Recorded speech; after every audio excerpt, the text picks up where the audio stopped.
Lovely. Well, welcome everyone, and thank you for taking the time this afternoon to be here with us. So we hosted by the Greens of Colour, which is one of the Green Party liberation groups of the head of the National Party, which aims to amplify the voices and experiences of African, Caribbean, Asian, Latino, Indigenous, and marginalised ethnic groups within our country.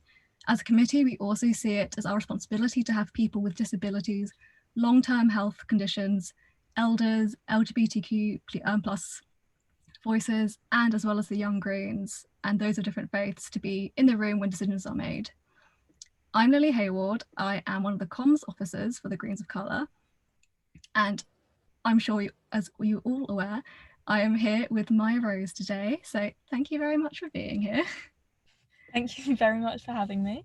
And taking this time out in a midway through your trip to chat to us. So both Mya-Rose and myself are dual heritage. And this is important to note because unfortunately, people of colour, BAME people, dual heritage people are vastly underrepresented in green spaces. And this is really what today's discussion is going to be about. So if you have any questions, please do leave them in the chat.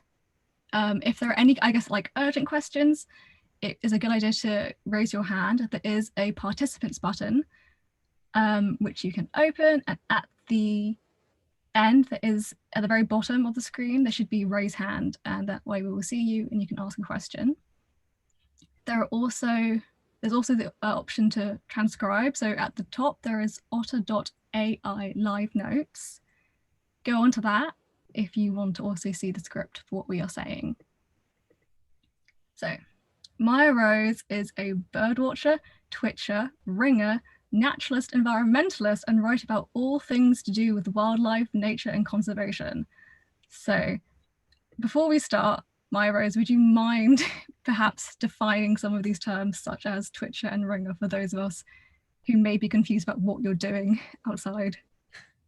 Yeah, absolutely. And I think, there's a lot of birding terminology and stuff like that that no one except the sort of people in the inner circle understand.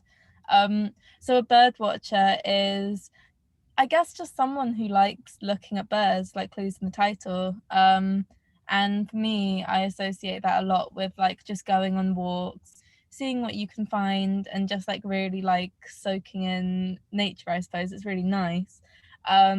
While twitching is sort of a type of bird watching, and it's very competitive a lot of the time, and it's slightly like adrenaline fueled, and it's basically going around the country or your local area or wherever and trying to see as many birds as possible, especially sort of the rare ones that you don't see as often. And bird ringing, just quickly, is essentially it's a type of scientific research where we're catching birds and studying them, like learning things about them, like how much they weigh, how big they are, how old they are, and like building up a database of information. And I suppose just, learning more about birds. And I really enjoy it because you get to actually like hold a wild bird in your hand, and it's really lovely. You look so soft. I have this fancy of like cuddling a duck one day. They look absolutely so fluffy and gorgeous. When you said about twitching can be a bit competitive, does it ever get to a point of like sabotaging? Like, has there ever been scandals in the twitching community? No, I think just because you would be ostracized. I think in a way, like, it is part of the fun though, like the competition. Like when you're racing off across the country to see a bird and you know that there are other people on like the motorway that are also like going to see the bird too, and it's like who's gonna get there first.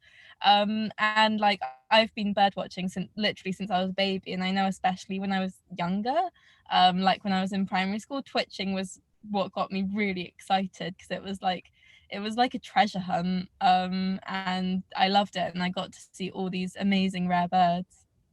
That's one thing I've noticed since kind of, I guess, kind of going through what you've been doing. You've never not been bird watching. It's been a pretty consistent part of your life, which is very impressive because honestly, besides from breathing, that's the only thing I've been consistent at, and I'm asthmatic, so I don't even know if that counts. So you say as a child at school you were twitching and kind of getting into birds. When did you know that it was something you really wanted to have in your life, like this was going to be kind of like a career path for you? I think in some ways that is quite a hard question, just because like I have literally been birding since I was a baby. I was 9 days old when my parents took me out for the first time. It's always been it's always been such a major part of my life, and I think because of that I can't really picture myself not birding, or not having that relationship with nature, I suppose, which I think has been really important in my life as well, just because like I am an environmental campaigner, and I think like at the end of the day it is sort of that love of nature, of wildlife and of birds that's sort of like pushing me on to try and I suppose force like positive change for the environment.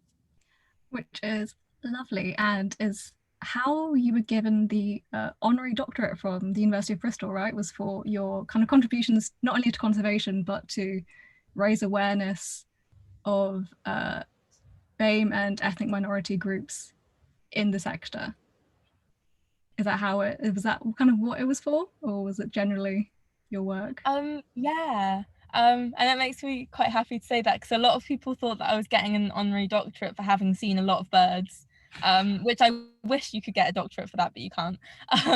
And yeah, so I've been doing a lot of work to do with diversity in the nature sector, but also just in the countryside, in our green spaces in the UK.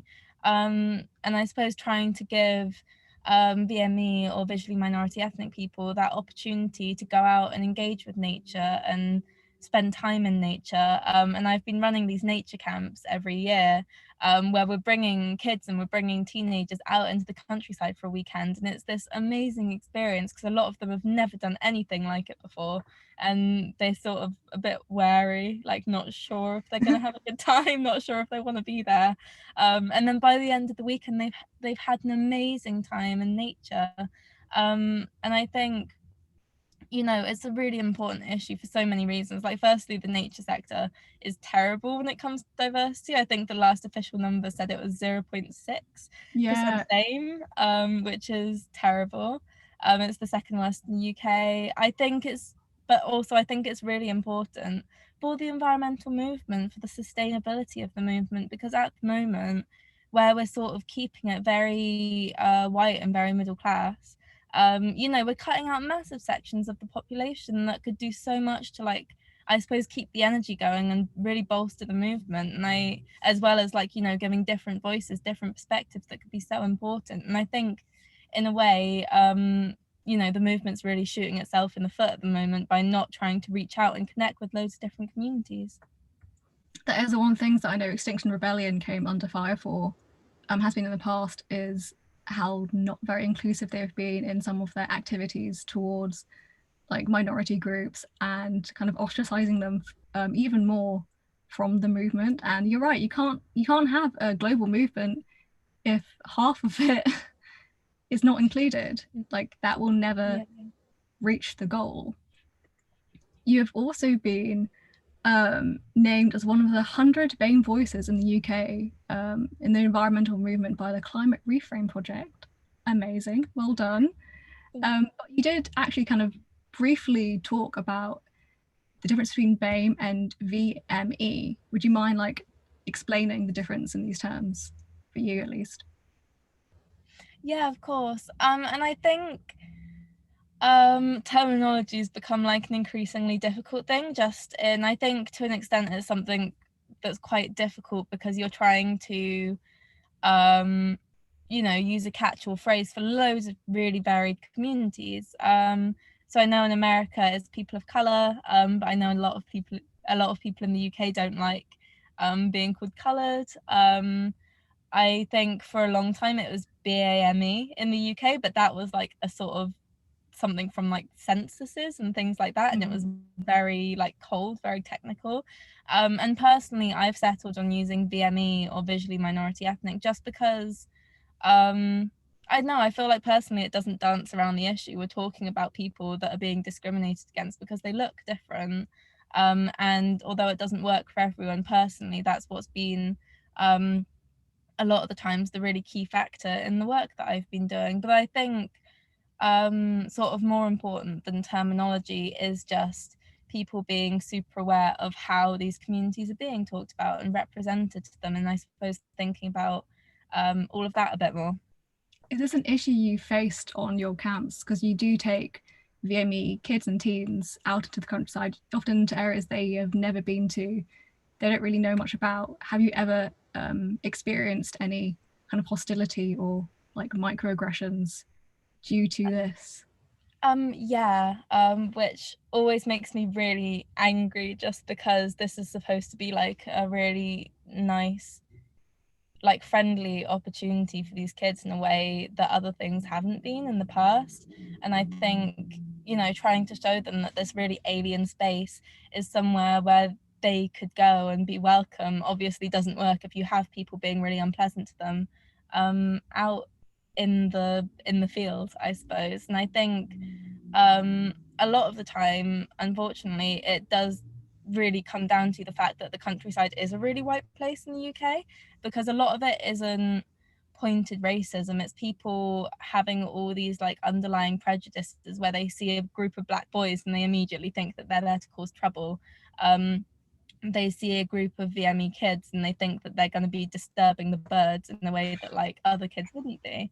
And I think, like, I suppose it makes me angry because it has nothing to do with the really nice kids that we're taking on these camps. It's completely to do with the people that are interacting with them, but it's not affecting them. It is affecting the teenagers and the children. And I think, you know, it's things like that that have happened a lot historically that are why we have such an issue in convincing people that they should be going to green spaces and engaging with nature and caring about the environment.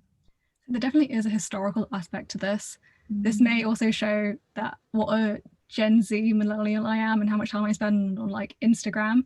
But there has been a rise in the lockdown of like calls and aesthetics. So cottagecore has been a massive one, and it's super cute. For those who don't know, there's a lot of people posting pictures about, you know, green spaces, cute bunnies, pretty birds, all these lovely trees.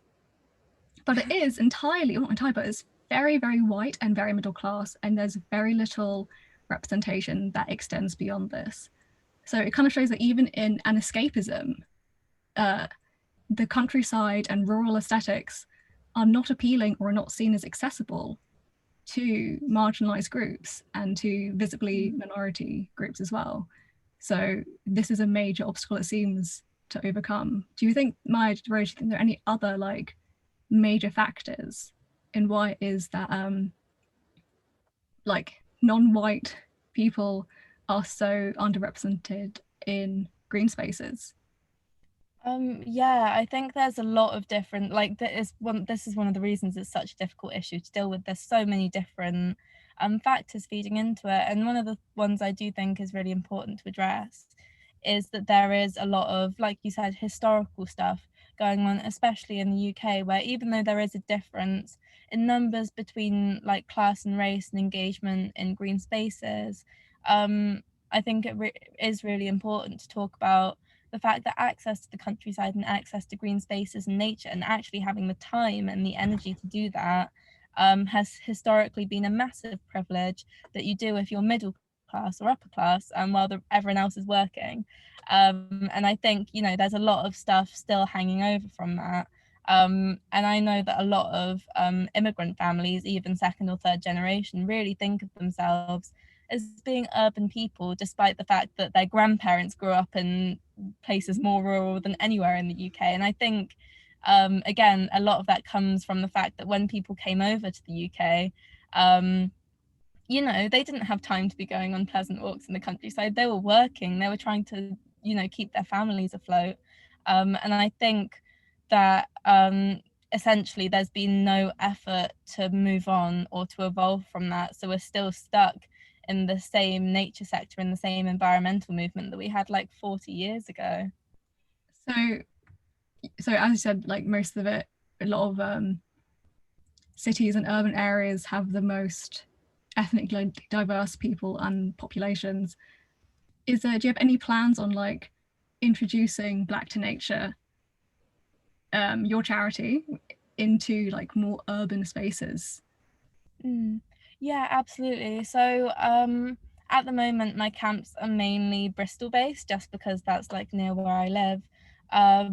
But I'm doing a lot of work at the moment to try and essentially expand it and give opportunities to kids in places like London or Manchester or Birmingham, to go out into the countryside and have those same experiences.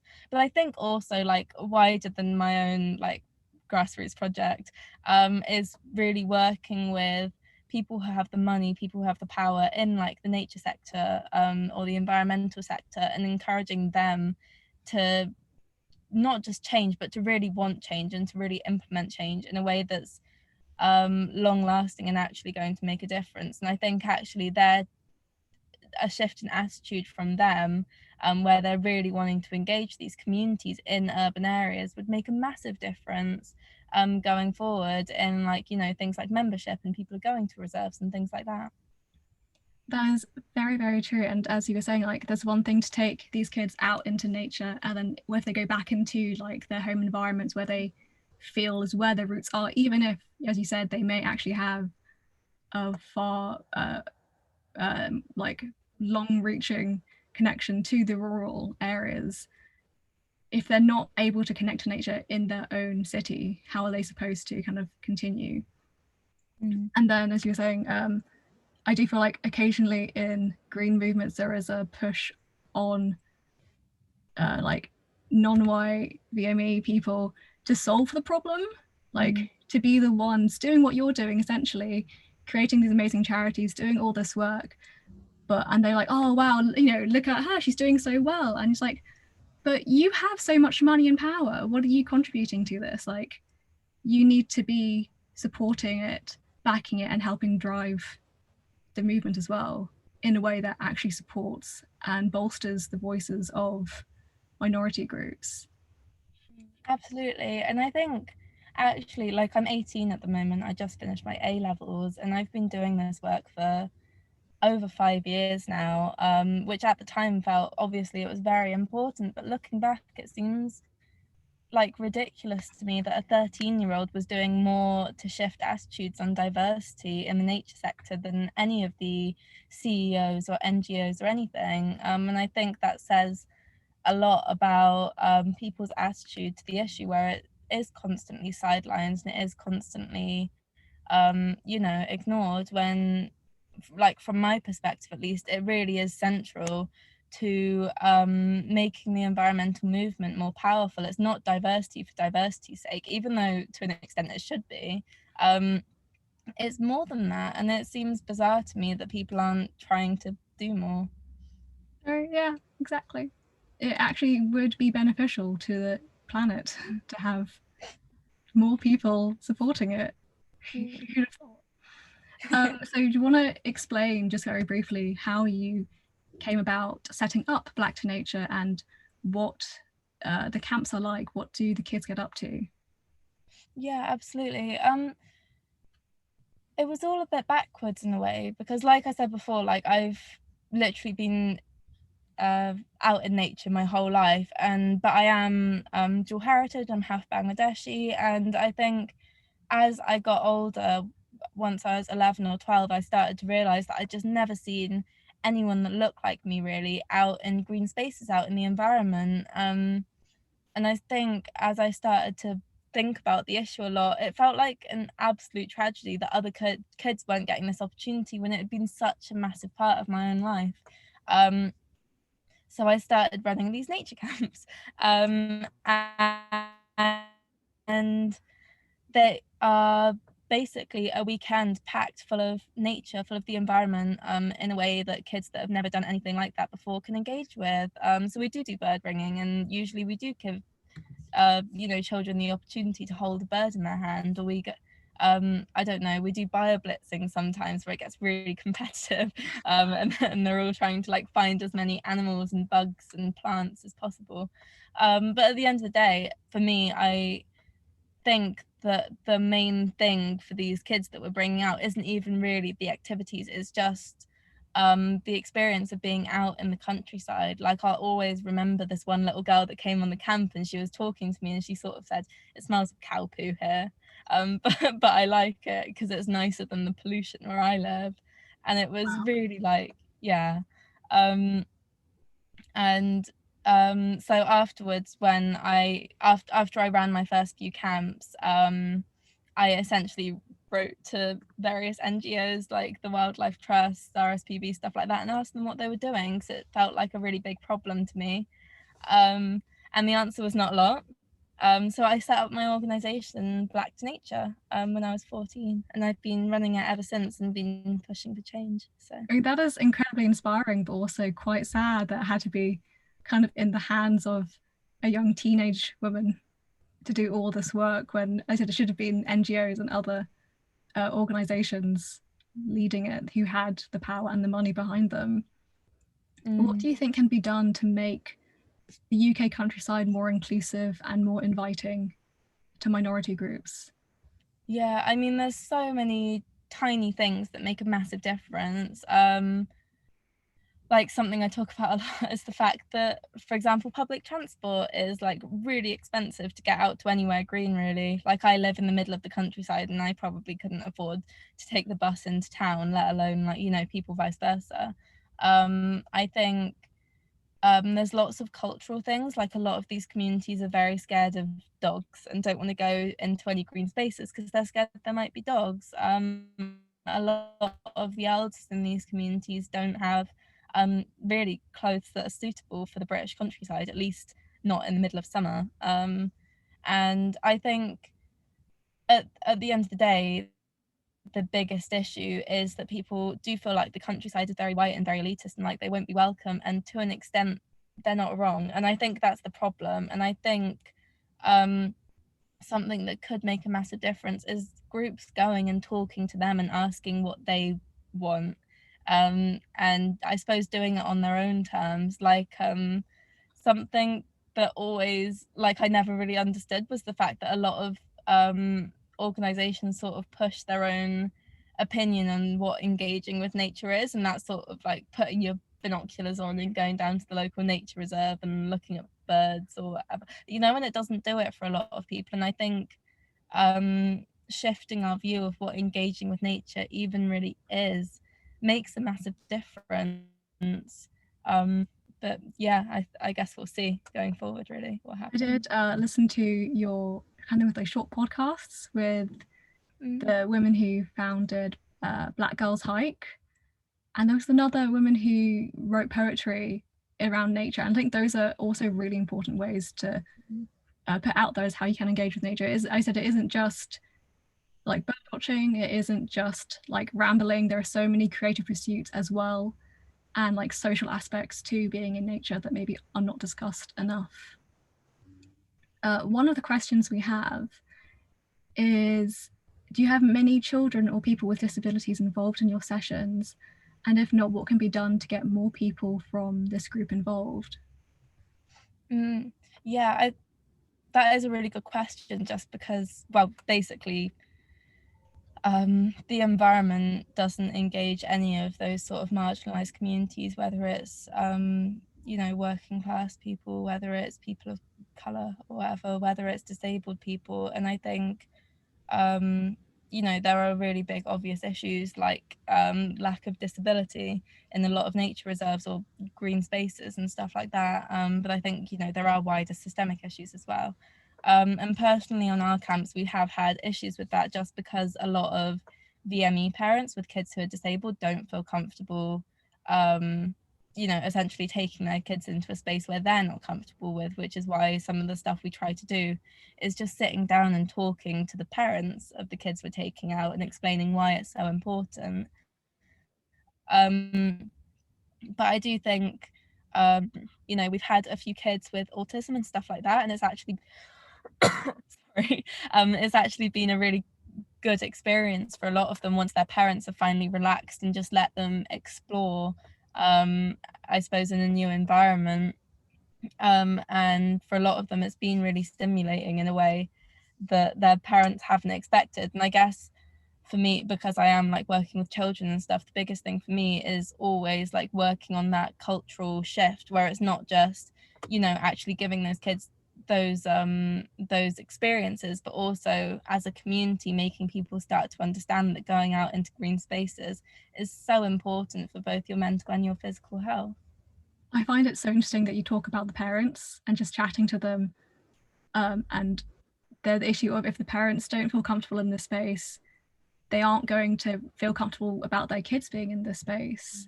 So it's a really interesting. It's great you're having like a multi-generational approach to it essentially. That's very fascinating. Some more questions. Do you think NGOs are starting to include marginalized communities in their work now? Yeah, to an extent. I think even compared to when I started doing my campaigning, people have started people understand much more now that there is an urgency around the issue. It is something that has to be taken action on. It's not going to sort of quietly solve itself in the background like they were sort of hoping for a long time. But I think the issue at the moment is a lot more to do with the complete lack of understanding from a lot of people on why they're struggling to engage people in the first place, which I think is a side effect of essentially having a very homogenous workforce because of the nature of the environmental movement and the nature sector.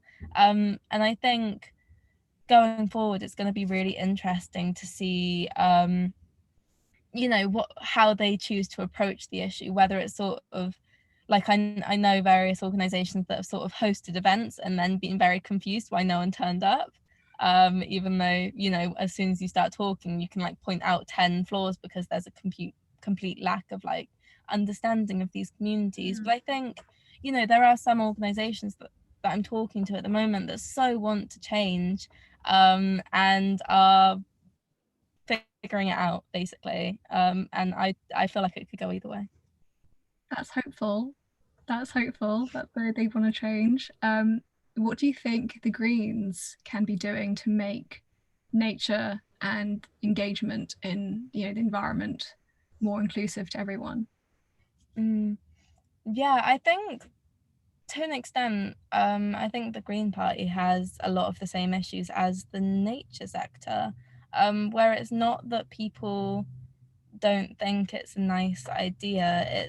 I feel like it's not that people don't care about green issues. It's more that there's sort of a lack of communication where a lot of people in these communities don't really understand that they also have loads of amazing policies on other things, like social things that affect them. And I think, you know, actually going into these communities and again talking to people, like it's always so basic, but setting up that communication and those interactions and making them like or helping them to understand, I suppose, makes a massive difference. And I think setting up those links for communication could be so important in, I suppose, engaging with lots of different communities in the future. That is definitely, I think, an issue I've heard spoken about within the Greens of Colour is there are some areas in the UK that genuinely don't even know that the Green Party exists, or that actually the Green Party policies are quite like actually helpful to those communities, and they have the work the party is doing or really much about it. So yeah, definitely some more community engagement. Yeah. Needed. We have some questions actually as well, which I was wanting to know is how hopeful are you that these organizations and just the world in general is are kind of becoming more inclusive in the environmental sector?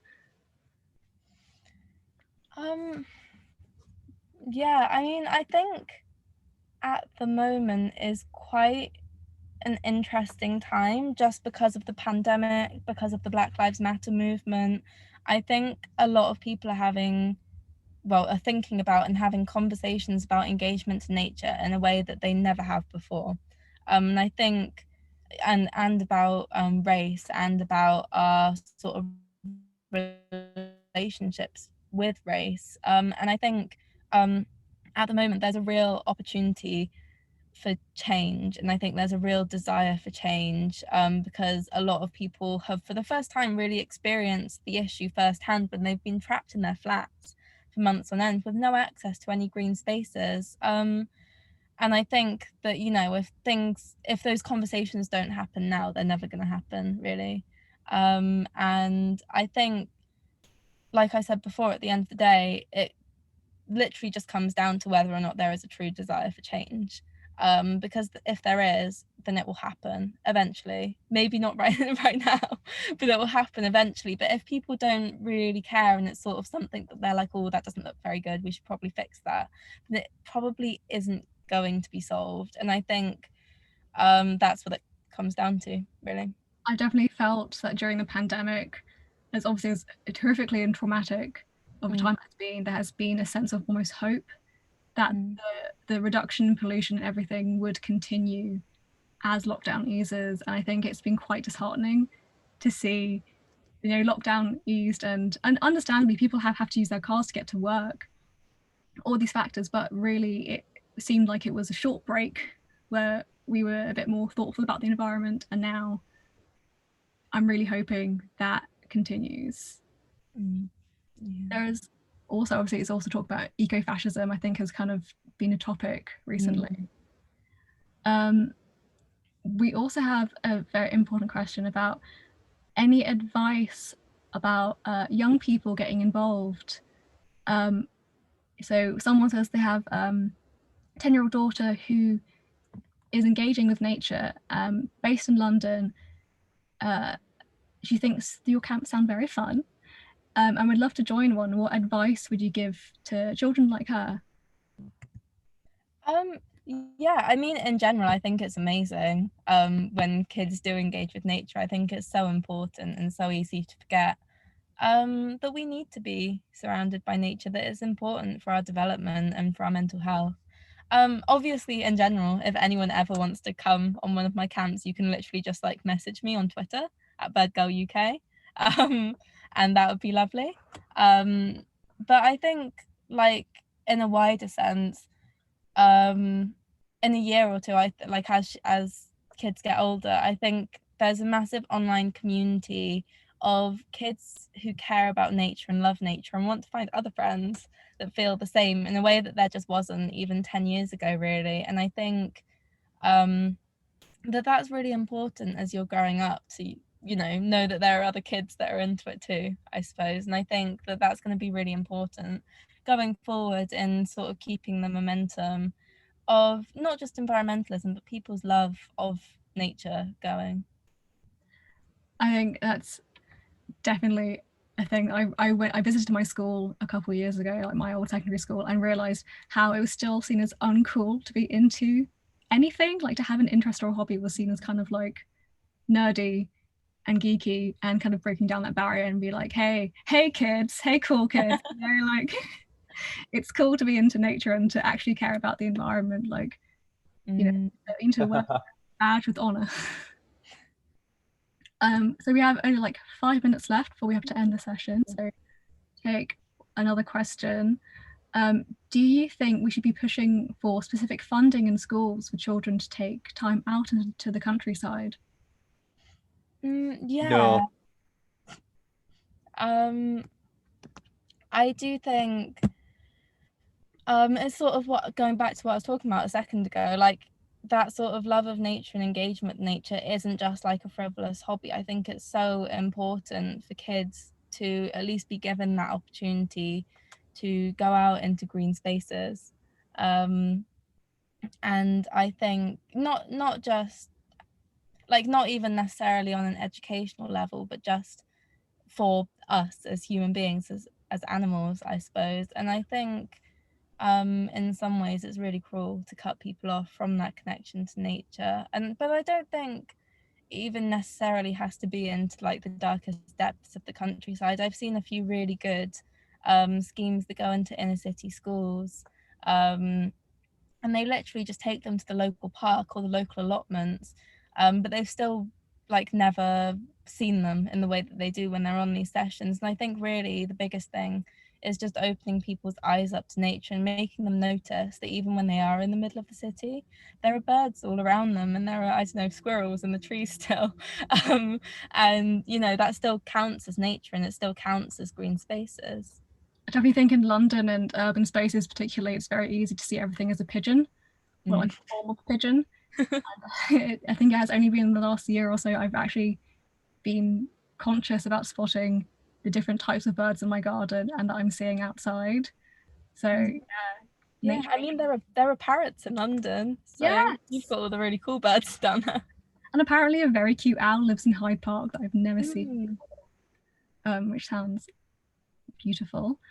Do you have any kind of last, that sounds quite dramatic, but like, do you have any closing thoughts, statements, any messages of hope, really?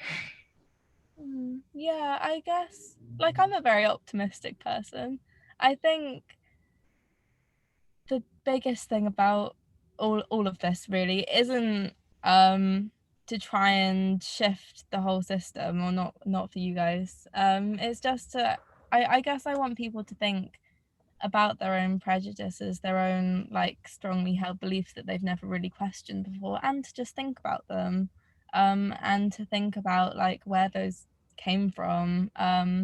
So the example I always use is, you know, we talk a lot about poaching abroad and stuff like that, but when you start to look into it, you realize that a lot of poachers are just people that have been kicked off their land and they're wanting to hunt where they once lived. And I think, you know, just questioning a lot of these narratives going forward is so beneficial for the green movements, really, and it helps make them a lot more diverse and a lot more sustainable, and I think that's the most important thing at the moment.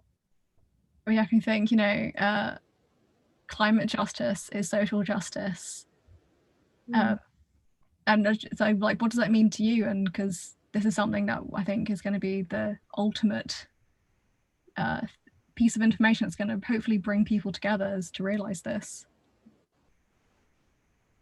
Yeah, I mean, I guess intersectionality is really the buzzword at the moment, but it really does sum it all up. Like, I think to an extent you have to acknowledge that you can't completely separate out all these issues into neat little boxes, because they are intertwined together.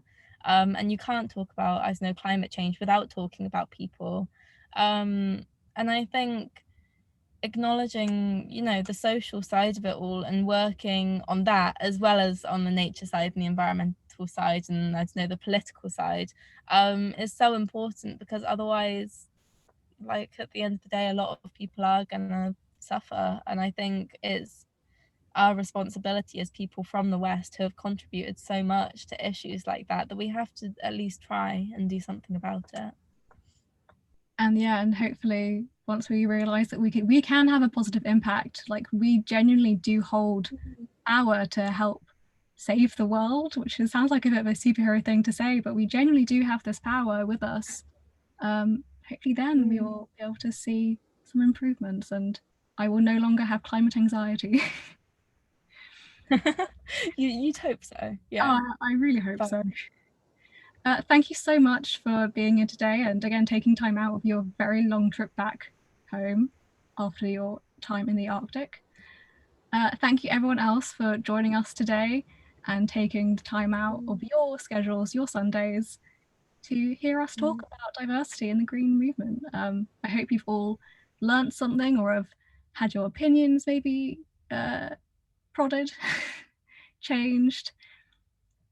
And are there any messages from Ruby or other GAC members before we round off and say goodbye? No messages from me. Thank you everyone for joining. It's been a really nice session to break up the business end of conference, and thanks again to Maya for joining us. Lily, Yeah, I would like to ask something in terms of just quickly, in terms of what does this think that we as Greens of Colour, and we're a national organisation, but what we can do to actually get things going in terms of, you know, and I'm really interested in like setting stuff up in urban areas.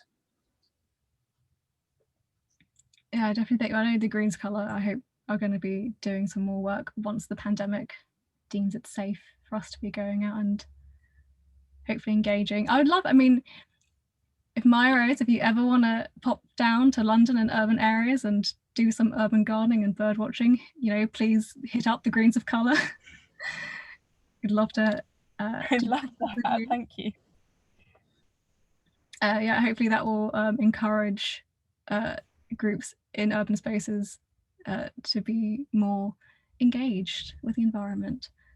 But yeah, thank you everyone. I shall be ending the chat soon, and I hope you have a lovely rest of the day and a pleasant week to come.